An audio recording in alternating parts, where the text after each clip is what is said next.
Jamhuri ya Muungano wa Tanzania. Basi napenda kuchukua fursa hii kutoa taarifa ya Mamlaka ya Afya ya Mimea na Viuatilifu Tanzania kwa vyombo vya habari kuhusu mafanikio ya taasisi kuanzia 23 mpaka 26. Kwa utangulizi tu, Mamlaka ya Afya ya Mimea na Viuatilifu Tanzania iliundwa kwa sheria ya Bunge letu la Jamhuri ya Muungano wa Tanzania sura ya 133 ya mwaka 2020, na iliundwa kwa kuunganisha taasisi ya utafiti wa viuatilifu ukanda wa kitropik, yani Tropical Pesticide Research Institute au TPRI, na sehemu ya huduma za afya ya mimea iliyokuwa chini ya Wizara ya Kilimo. Kwa hiyo ziliundwa, na sababu za kuundwa kwake, moja ilikuwa ni kuweka mfumo wa pamoja wa kisheria wa kusimamia na kudhibiti masuala yote ya afya ya mimea na viuatilifu hapa Tanzania. Lakini sababu nyingine ilikuwa ni kukidhi matakwa ya masoko na mikataba ya kimataifa, na hapa tuna mkataba wa International Plant Protection Convention ambao unataka kila nchi wanachama huwe basi na chombo mahiri cha kusimamia masuala yote ya afya ya mimea. Lakini sababu nyingine ilikuwa ni kuweka mazingira salama kwa afya ya binadamu, wanyama na mimea kwa kuwa na matumizi sahihi na salama ya viuatilifu. Mamlaka hii inatekeleza majukumu yake kupitia ofisi yetu iliyoko makao makuu Arusha pale Ngaramtoni, lakini pia tuna ofisi 44 kwenye mipaka yote inayojumuisha mipaka ya nchi kavu, bandari na viwanja vya ndege. Ofisi za kanda ziko 7, kwa hiyo tuko kwenye mikoa yote. Na kanda ya Mashariki ambayo ofisi yetu iko Kurasini pale, inahudumia mkoa wa Dar es Salaam, Tanga, Pwani na Morogoro. Kuna kanda ya Nyanda za Juu Kusini inahudumia mkoa ya Mbeya, Songwe, Iringa na Njombe. Lakini pia tuna kanda ya Kusini kwa Mtwara, tunahudumia mkoa wa Mtwara, Lindi na Ruvuma. Kanda ya Ziwa iko Mwanza, tunahudumia mkoa wa Mwanza, Shinyanga, Geita, Simiyu, Mara na Kagera. Na kanda ya Kati hapa Dodoma, tunahudumia mkoa wa Dodoma na Singida.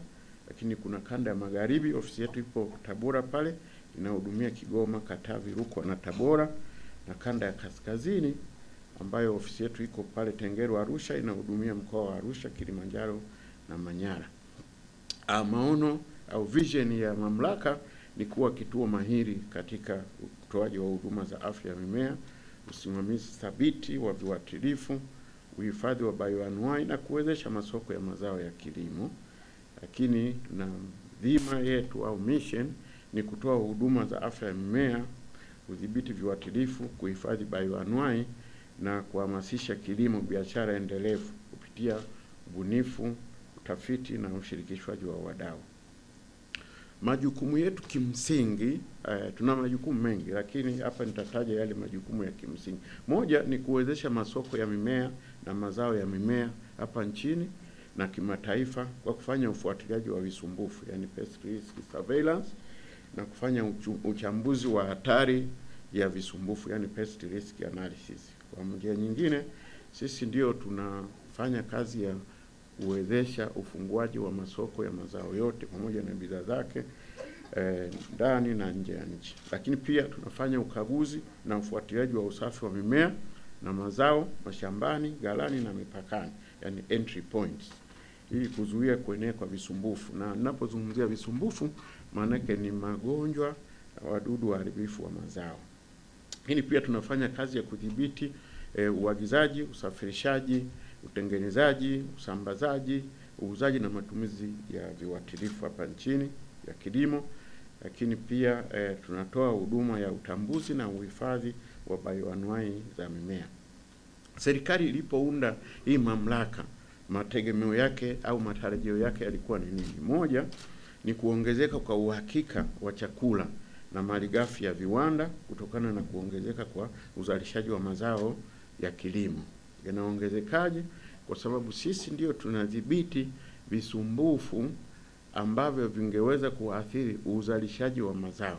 Tunazungumzia ndege, tunazungumzia viwavi jeshi, tunazungumzia panya na kadhalika. Na mnajua ukiongeza uzalishaji nini kinaenda kutokea? Tunaenda kutengeneza ajira, tunaenda kulisha viwanda vyetu na kadhalika.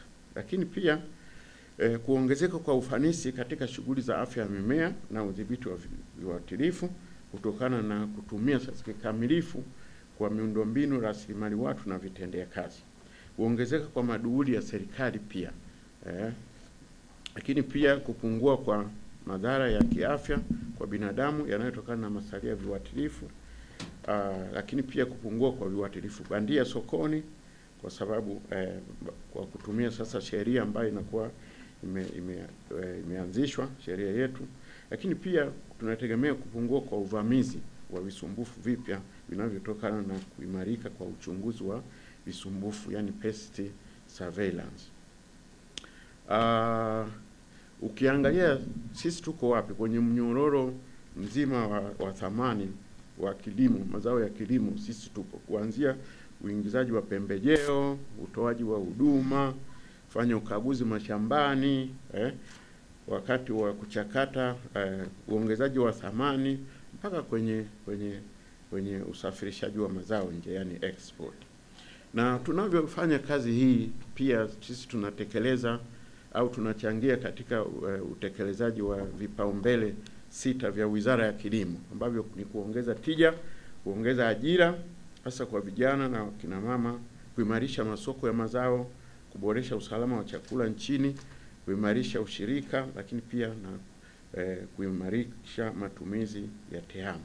Sasa ndani ya miaka hii mitatu mamlaka hii imepata mafanikio gani? Kwa kweli mafanikio ni makubwa na ni mengi, lakini nitajaribu kuyaeleza yale mafanikio makubwa. Ukianza na mchango wetu katika usalama na utoshelevu wa chakula. Takwimu zinatuonyesha mwaka 24-25 Tanzania imekuwa na utoshelevu wa chakula wa 130%. Ilikuwa 128, sasa imeongezeka imekuwa 130, kwa sababu sasa tunaweza kuzalisha chakula tani takribani milioni 23. Sasa TPHPA ina mchango mkubwa sana katika kufikia asilimia hizo. Kwa nini? Kwa sababu kama nilivyosema, sisi ndio tunadhibiti visumbufu ambavyo vingeweza kuathiri uzalishaji wa mazao hayo. Kwa mfano, udhibiti wa baa la panya. Mamlaka imefanikiwa kudhibiti, kulikuwa na mlipuko wa baa la panya katika mikoa 16 muhimu ya kilimo, wilaya 68, kata 638, vijiji 1669, na mamlaka ilikwenda kudhibiti panya hao kwa wakulima zaidi ya 66,511 na kuweza kuokoa tani za mazao, kuweza kuokoa ekari 408 za mazao ya wakulima hao. Udhibiti wa ndege aina ya kwelea.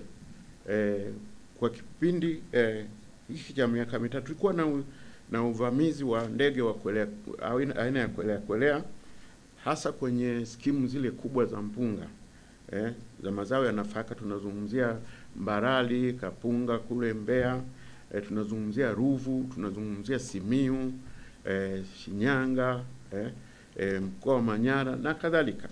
Kwa hiyo kwelea milioni 231 walikuwa wamevamia mazao katika halmashauri 23. Kwa hiyo TPHPA tulienda tukafanya udhibiti wa ndege wale na tukaweza kuokoa tani za mazao milioni 1,600,000 za nafaka ikiwemo mpunga, uwele na mtama.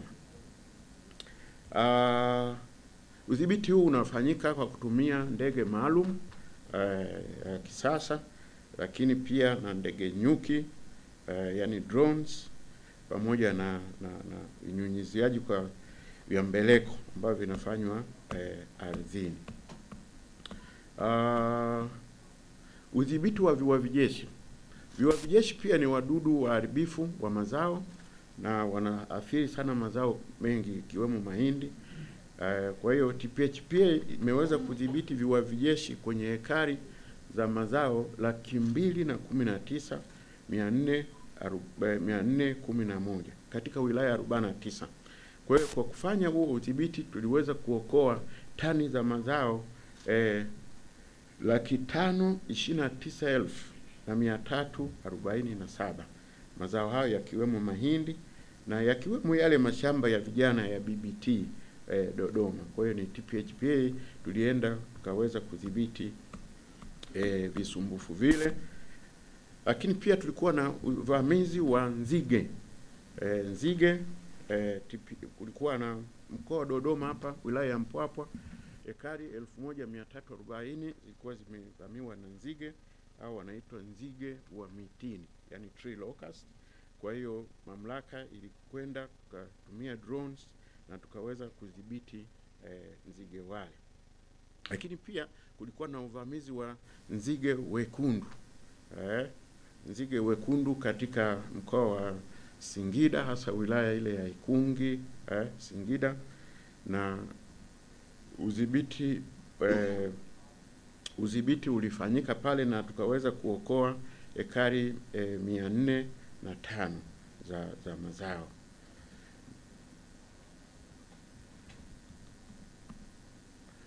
Pia udhibiti wa funza weupe, nadhani hivi karibuni kulikuwa na uvamizi wa funza weupe kule wilaya ya Mbozi, mkoa wa Songwe. Kwa hiyo mamlaka iliweza kwenda kuwadhibiti funza wale ili na kuokoa mazao ya wakulima.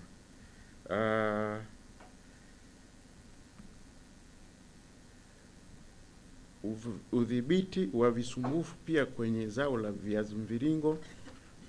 Tulikuwa na wakulima wilaya mkoa wa Njombe, hasa wilaya ya Makambako, walikuwa wamepata changamoto ya kuoza kwa viazi mviringo, na wakulima wale walikuwa wamechukua mkopo CRDB na ilikuwa haijulikani ni yale magonjwa yanasababishwa na nini. Kwa hiyo tulikwenda tukatumia teknolojia ya kisasa tukaweza tukabaini bakteria waliokuwa wanaharibu viazi vile, na taarifa ile iliweza kuwasaidia wakulima wale wenzetu wa CRDB, wakaweza kuwaongezea muda wa kulipa deni hilo la mkopo wao kutokana na taarifa ambayo ilitoka kwetu.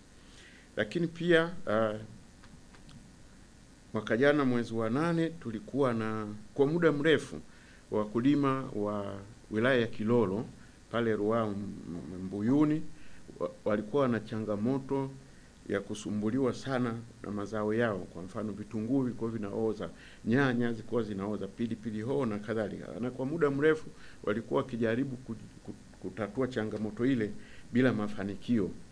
Kwa hiyo mamlaka tumekwenda pale na tukatumia vipimo vya kisasa kabisa, zinaitwa portable DNA sequencer, ambavyo vinachunguza vinafanya uchunguzi wa kiumbe hai chochote. Ndani ya dakika 20 kinatoa majibu, na kinatoa majibu hapo hapo shambani. Kwa hiyo tulikwenda tukafanya uchunguzi ule na tukabaini aina zote za visumbufu pale, bakteria, virusi, kila kitu. Na majibu hayo yanasaidia sasa kujua ni kiuatilifu kipi sahihi kiende kikadhibiti aina ipi ya kisumbufu pale. Kwa hiyo hayo ni kazi ambayo TPHPA tumefanya, na sio tu tunaenda kuwapa mrejesho, lakini tutafanya kazi na wakulima wale mpaka kuhakikisha kwamba wanaondokana kabisa na hilo tatizo.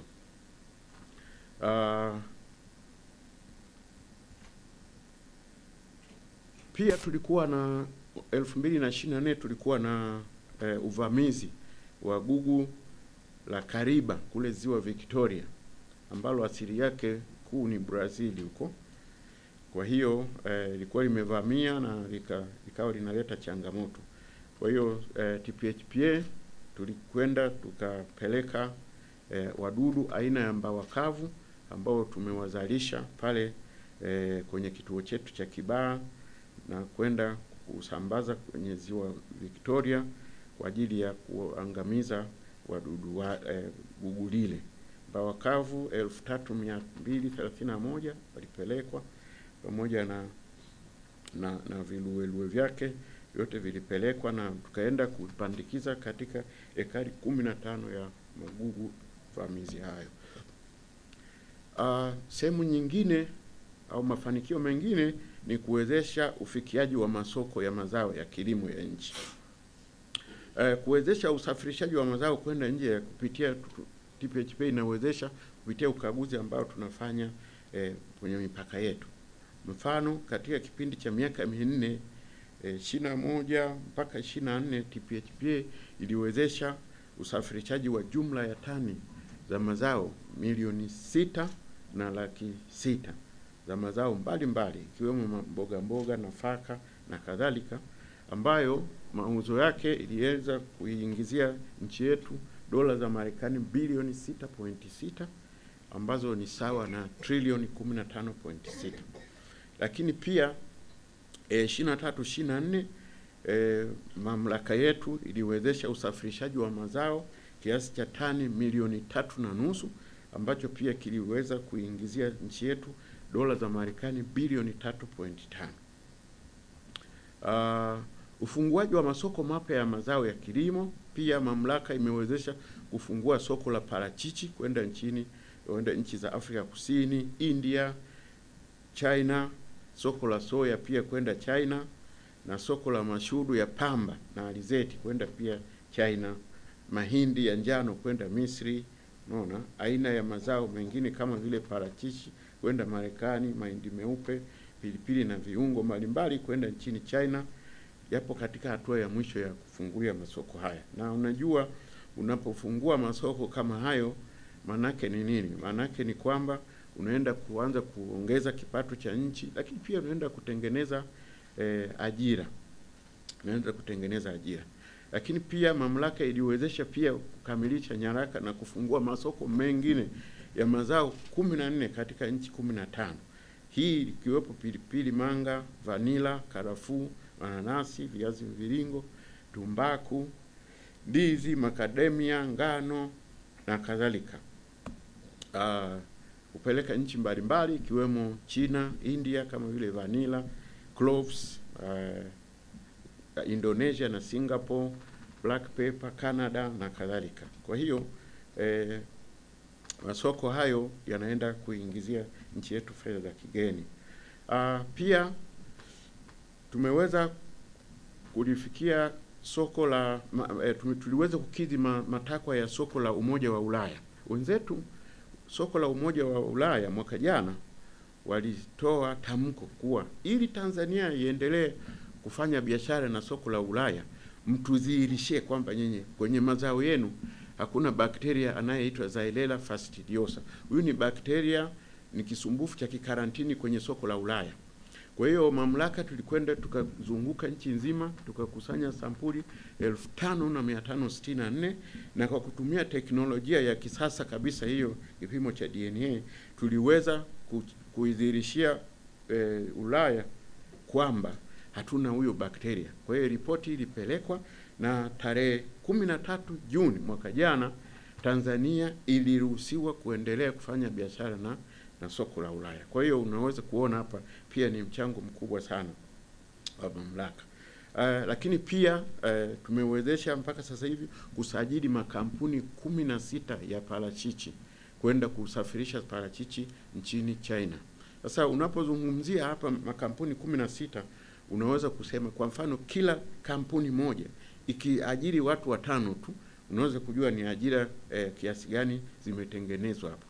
Lakini pia hivi karibuni tumewezesha usajili wa makampuni mengine 408 ya Tanzania kwenda kufanya biashara ya mazao nchini China.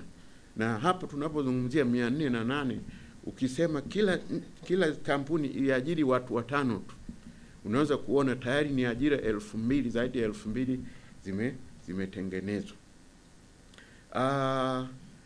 Sasa hivi pia tupo kwenye mchakato wa kukamilisha mazao mengine, ufunguaji wa masoko ya mazao mengine, ndizi Afrika Kusini, maembe Saudi Arabia, Oman na Kuwait, maua ya tegetas katika Afrika Kusini, Marekani na Vietnam, na maua ya roses kwenda tena Ulaya. Hivi karibuni pia mamlaka imeshiriki na kuwezesha kusainiwa kwa mkataba mwingine wa biashara baina ya Tanzania na Malawi kwa ajili ya kuwezesha wafanyabiashara wadogo ambao mizigo yao thamani yake haizidi $2,000. Kwa hiyo bidhaa zilizo kwenye mkataba huo ni bidhaa 61, na kati ya hizo 61, 30 ni za mazao. Kwa hiyo pia ni fursa ambayo itaweza kuwanufaisha vijana wengi sana na wanawake wa upande wa nchi zote mbili. Lakini pia hivi karibuni tumekamilisha tena orodha ya visumbufu pest list kwa mazao ya soya, karanga, nanasi na parachichi kwa ajili ya kufungua soko hili nchi za Afrika, Jumuiya ya Afrika Mashariki na SADC. Kwa nini? Kwa sababu ukiangalia yanayoendelea duniani, huu ni muda wa kuimarisha masoko yetu ya ndani na ya kikanda. Unaona, badala tu ya kutegemea labda kupeleka nje. Na pia hivi karibuni wenzetu wa Jumuiya ya Ulaya wameonyesha kutaka kununua parachichi toka Tanzania kwa masharti ya kwamba parachichi zetu zisiwe na mdudu aina ya nondo wa matunda, yani false codling moth. Kwa hiyo TPHPA inaenda kufanya operation maalum kwenye mashamba yote ya parachichi hapa nchini kumuondoa, kuangalia kwamba kuhakikisha kwamba tunamuondoa huyo mdudu, na tunaenda kwa kutumia viuatilifu hai vikiwemo viuatilifu vinavyozalishwa na makampuni yetu ya ndani ambayo vimenunuliwa na serikali kwa ruzuku.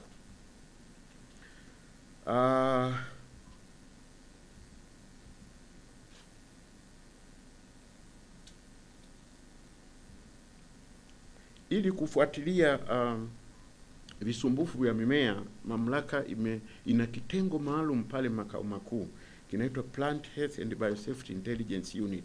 Kitengo hiki jukumu lake ndio kinashughulika na kuchakata taarifa zote, takwimu ambazo zinahitajika katika ufunguaji wa masoko, lakini pia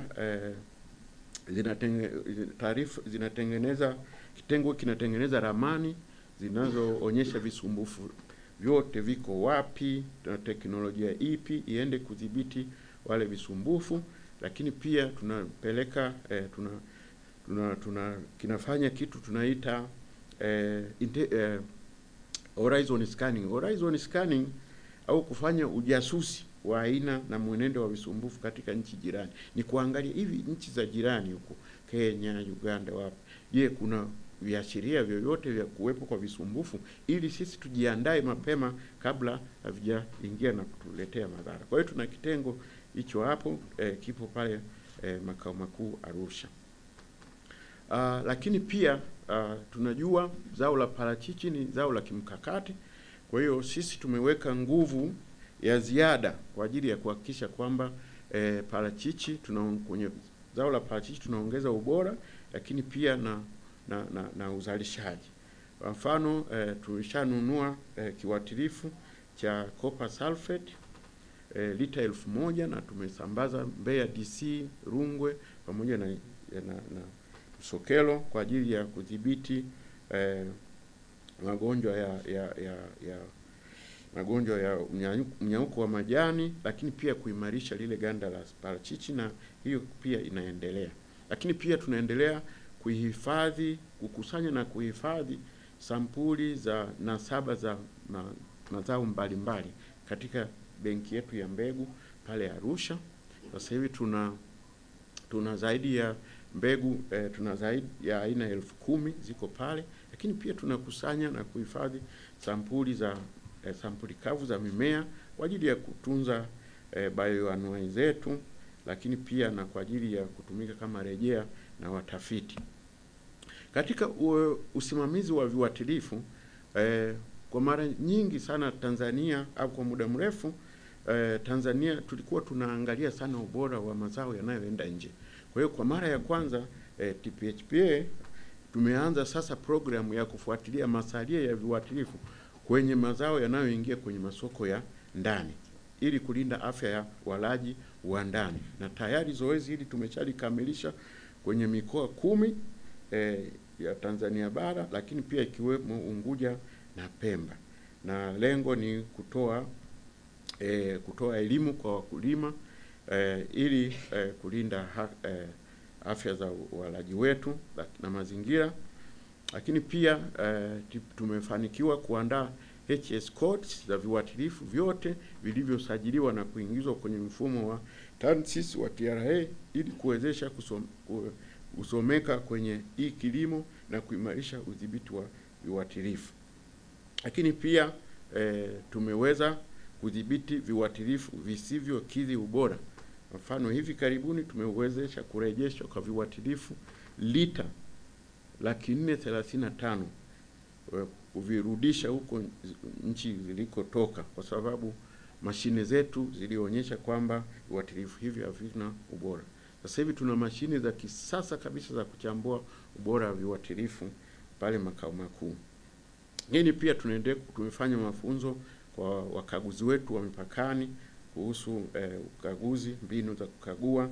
Lakini pia tumetoa mafunzo kwa vijana wa BBT 365, wa Chinangali 118 pamoja na Ndogowe 147 kuhusu udhibiti wa visumbufu vya mimea na matumizi sahihi ya viuatilifu kwenye mashamba yao. Lakini pia mamlaka imefanya uchambuzi wa viuatilifu hatarishi na kubaini aina 18 za viuatilifu hivyo, na tayari tulishatoa tamko la kuviondosha sokoni. Uimarishaji wa miundombinu ya mamlaka. Ili mamlaka iweze kufanya majukumu yake kwa usahihi, sisi tumetilia mkazo sana kwenye uboreshaji wa miundombinu. Kwa hiyo mamlaka tumeweza kununua gari 18, pikipiki 38, vishikwambi 41 na kusambaza mipakani, computer desktop 34, internet tumeunganisha kwenye mipaka yote. Lakini pia tumenunua mashine za kisasa kabisa HPLC 2, GCMS 1, GCMS MS2 kwa kutumia pesa zetu za ndani, pesa za Tanzania bilioni 2.8, na portable DNA sequencer. Hivyo ni vipimo vya kisasa kabisa ambavyo vinachunguza kiumbe hai chochote na kinatoa majibu ndani ya dakika 20. Kwa hiyo hivi vyote vinaenda kuongeza tija, na hapa mbele kidogo mtaona matokeo ya uimarishaji wa miundo mbinu hiyo.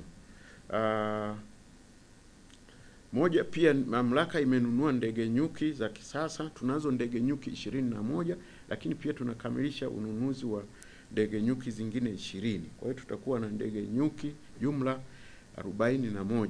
Ndege nyuki hizi kuna za surveillance ambazo zinapita kuchunguza mashamba ya wakulima ili kugundua kama yana viashiria vya visumbufu ili tuvidhibiti kabla havijaleta madhara kwa wakulima. Lakini pia na zingine za kunyunyizia viuatilifu ambazo zinaweza kunyunyizia viuatilifu katika eneo la hekta 52 kwa saa. Kwa hiyo hii teknolojia tunayo na tayari tumeanza kutumia na kwenye mashamba ya wakulima. Pia mamlaka tumenunua ndege ya kisasa kabisa ya kunyunyizia viuatilifu, inaitwa Thrush 510 2P+. Ndege hiyo ina uwezo wa kubeba kiuatilifu lita 1930, ina tenki la mafuta lita 863 na ina uwezo wa kunyunyizia kiuatilifu katika eneo la ekari 2400 kwa wakati mmoja. Ni ndege ya kisasa kabisa ambayo katika eneo letu hili au ukanda wetu huu wa East Africa ndio ndege pekee. Kwa hiyo na tayari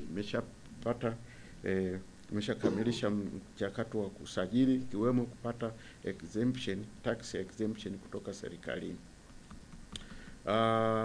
Pia mamlaka imefanya ukarabati mkubwa wa maabara zetu pale makao makuu Arusha, lakini pia na tunaweka ofisi maabara ndogo kwenye mipaka ya mipaka yetu, ili kuwe na maabara zile zinawekewa vifaa vya kisasa ili kuharakisha uchunguzi wa mizigo uondoshwaji wa mizigo inayoenda nje.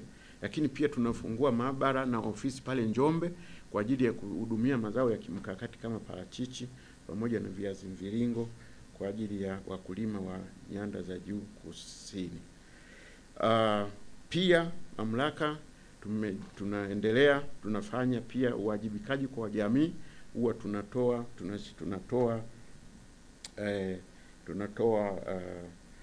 msaada. Kwa mfano, tumeshatoa msaada kwa ajili ya kuhudumia taasisi ya moyo Jakaya Kikwete, lakini pia tumechangia kiasi kikubwa katika ujenzi wa jogging club ya polisi kule Arusha, lakini pia ujenzi wa wodi ya watoto njiti kule Arusha. Kwa hiyo na masuala kama hayo. Eneo lingine kubwa sana la mafanikio katika mamlaka ni mtiririko wa ukusanyaji wa mapato ya ndani. Mwaka wa fedha 2023/24 mamlaka ilikuwa imekasimia kukusanya bilioni 6 mapato ya ndani, lakini tulimaliza mwaka tukawa tumekusanya bilioni 21 mapato ya ndani.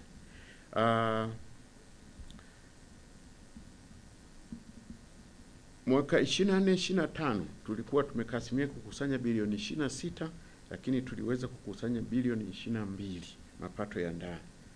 Na hii bajeti tunayoitekeleza sasa hivi 25/26 mamlaka ilikuwa imekasimia kukusanya bilioni 43 mapato ya ndani, na tayari ndani ya mpaka sasa hivi tumeshakusanya zaidi ya bilioni 21. Lakini mapato hayo pia yanachangiwa na uboreshaji wa ofisi zetu za mipakani.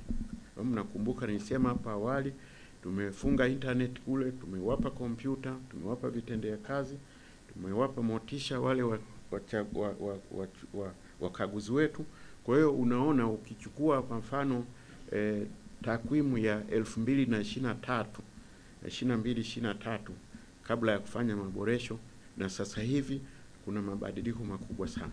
Kwa mfano tu mpaka wa Horohoro 2023 makusanyo yao yalikuwa ni milioni 109, lakini ndani ya miezi 8, yani Julai mpaka mwezi wa pili mwaka huu tayari wameshakusanya milioni 521. Mpaka wa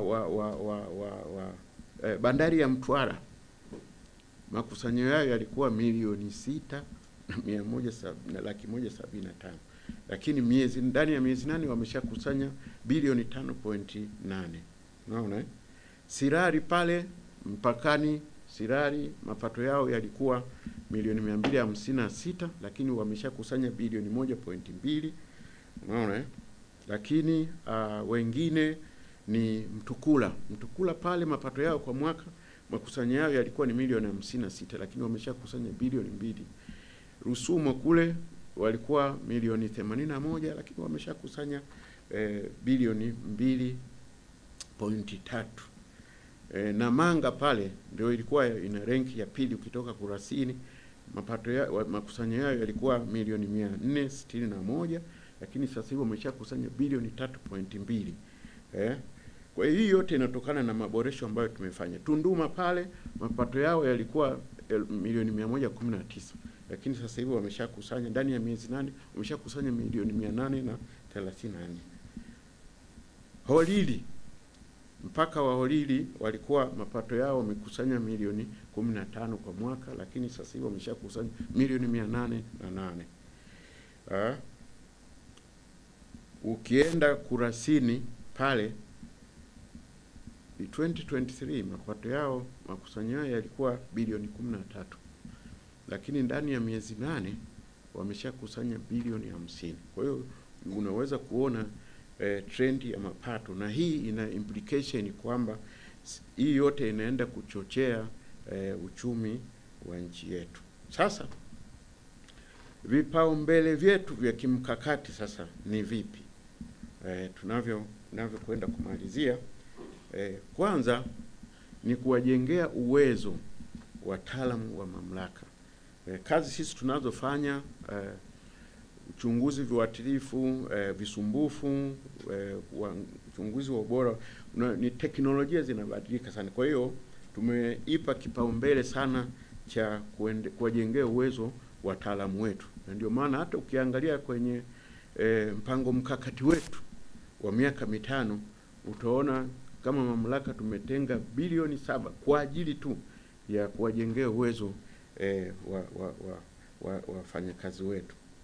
Lakini pia tutaendelea kutumia teknolojia ya DNA katika kutambua aina za wadudu na magonjwa ya mazao ili kuwa na udhibiti endelevu. Ukichukua kwa mfano kantangaze wale ukiwaangalia kwa macho wanaonekana sawa au inzi weupe, lakini ukitumia kipimo hiki utaona kumbe wana koo mbalimbali, na kila koo ina respond tofauti kwenye viuatilifu. Kwa hiyo ili kuwa na udhibiti endelevu, tunaenda kufanya hii kazi nchi nzima. Tutakuwa na ramani inayoonyesha ni aina ipi ya kantangaze iko wapi, ili tunapopeleka viuatilifu tunapeleka viuatilifu sahihi tu kwa ajili ya kudhibiti kwenye eneo sahihi kwa ajili ya kudhibiti aina sahihi ya kantangaze na wadudu wengine. Kwa hiyo hapa pia tutaondokana sana na yale mambo ya kusema kiuatilifu hiki ni feki. Kwa nini? Kwa sababu unakuta sehemu fulani yakifanya vizuri, kumbe wewe umekipeleka kwenye kinadhibiti aina tofauti ya mdudu ambaye tofauti na yule uliyekusudia. Kwa hiyo tunaenda kufanya, lakini pia kuweka mfumo wa ufuatiliaji wa viashiria, early warning system. Hapa tunawekea mkazo sana tuweze kutambua hivi visumbufu kabla havijaleta madhara kwa wakulima. Kwa hiyo ni swala ambalo tunaendelea kutilia mkazo, na hapa tutatumia drones na teknolojia zingine.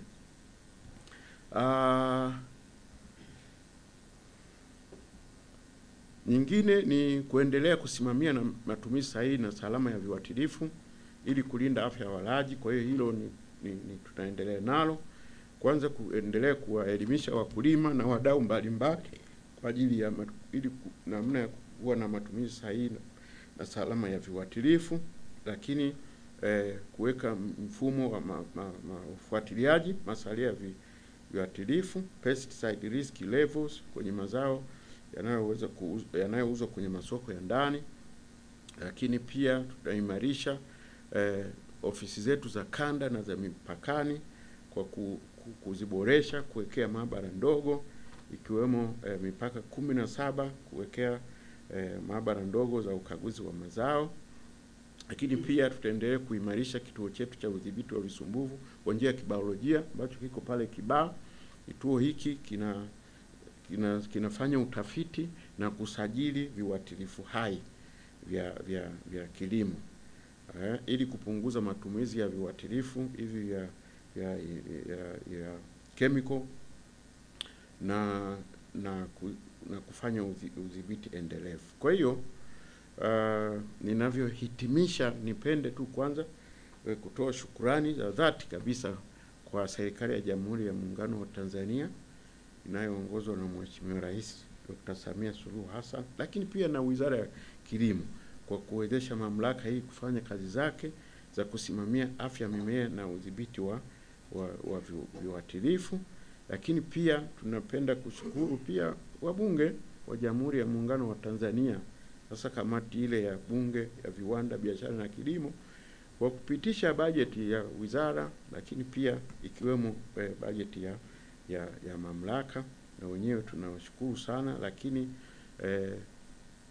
tunapenda pia kushukuru sana msajili wa hazina pamoja na wasaidizi wake kwa kuendelea kusimamia na kuratibu kuongoza taasisi na mashirika ya umma yaliyo chini yake na kusimamia mageuzi haya ambayo taasisi zetu zinafanya. Lakini mamlaka hii pia inafanya kazi na wadau wengi sana, wote tunaoshirikiana nao katika kutekeleza majukumu yetu. Mfano, taasisi zote za Wizara ya Kilimo kama vile TARI, ASA, TOSCI na kadhalika. Lakini tunashirikiana pia na sekta binafsi, kuna SAGOT, kuna TAA, halmashauri pia, taasisi za kimataifa kama FAO, WFP, Jumuiya ya Ulaya, Bill and Melinda Gates Foundation na vyuo vikuu vyote nao pia tunashirikiana nao sana. Lakini pia kuna taasisi za udhibiti, regulatory bodies kama Mkemia Mkuu, TBS, BRELA, TRA, TPA, wote hao, TMDA, hao wote tunafanya kazi, uhamiaji wote tunafanya kazi kwa karibu sana.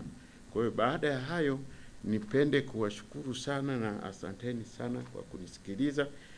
Niko hapa na timu yangu imeshiba kabisa, tayari kwa kupokea maoni, maswali na kadhalika. Lakini niwashukuru wenzetu wa habari wa kutualika na sisi kuja kuhabarisha umma kuhusu kazi na mafanikio yanayofanywa na TPHPA. Asanteni sana.